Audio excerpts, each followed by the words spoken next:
ભૂપેન્દ્ર પટેલ સરકાર ઉપર દયા આવે છે. તમે લોકો ડ્રગ્સ પકડી નથી શકતા. ડ્રગ્સનો બેફામપણે અત્યારે અહીંયા વેચાણ થઈ રહ્યું છે અને ડ્રગ્સ ઉંદર ખાઈ જાય છે. તમારું અફીણ છે એ હવા ખાઈ જાય છે અને આખું ગુજરાત રામ ભરોસે ચાલે છે. પરંતુ આમ આદમી પાર્ટીના કાર્યકર્તાઓ ઉપર અત્યાચારની સીમા તમે વટાવી દીધી છે. તમારાથી ગુજરાત તો સંભાળાતું નથી. અને આમ આદમી પાર્ટીના કાર્યકર્તાઓ જે લોકો માટે અવાજ ઉઠાવે છે, લોકો માટે પોતાના મુદ્દા રજૂ કરે છે, એના ઉપર ખોટી એફઆઈઆર કરો છો. એટલે આખી ગુજરાતની પોલીસ તમે અત્યારે આમ આદમી પાર્ટી પાછળ લગાડી દીધી. એટલે પછી ડ્રગ્સ બેફામપણે વેચાય, દારૂ પણ બેફામપણે વેચાય અને કાયદો વ્યવસ્થા કથળી ગઈ. શું કામ? તો કે બધી પોલીસ આમ આદમી પાર્ટી પાછળ લગાડી દીધી. શરમ આવવી જોઈએ તમને, શરમ. તમને ઈ બીક છે કે આમ આદમી પાર્ટી વાળા ચૂંટણી લડશે, પ્રજા એને મત આપશે, જીતી જશે તો અમારા ગુજરાતથી ઉતારા ભરવા પડશે. પણ ગુજરાતથી ઉતારા ભરવા પડશે, નડશે નહીં, પણ આમાં તમારી આબરૂનું ધોવાણ થાય છે. આજે પોરબંદરમાં ગતરોજ તમે 2-3 કાર્યકર્તાઓ ઉપર એફઆઈઆર કરાવડાવી છે. આજે જામનગરમાં કાર્યકર્તાઓ ઉપર એફઆઈઆર કરાવડાવી છે.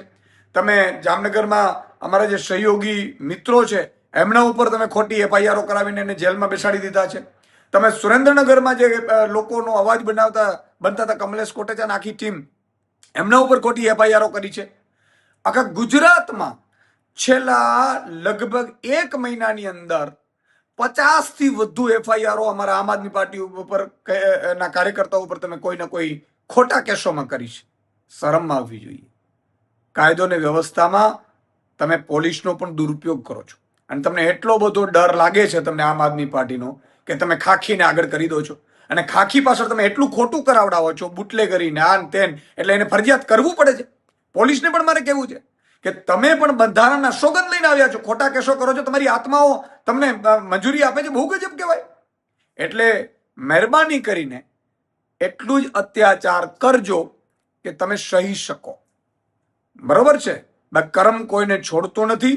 આમ આદમી પાર્ટીના કાર્યકર્તાઓને આજે તમે જેલમાં નાખશો, ફરીથી એ બહાર આવશે, ફરીથી મજબૂતાઈથી લડશે, તમને ભગાડશે ત્યાંથી.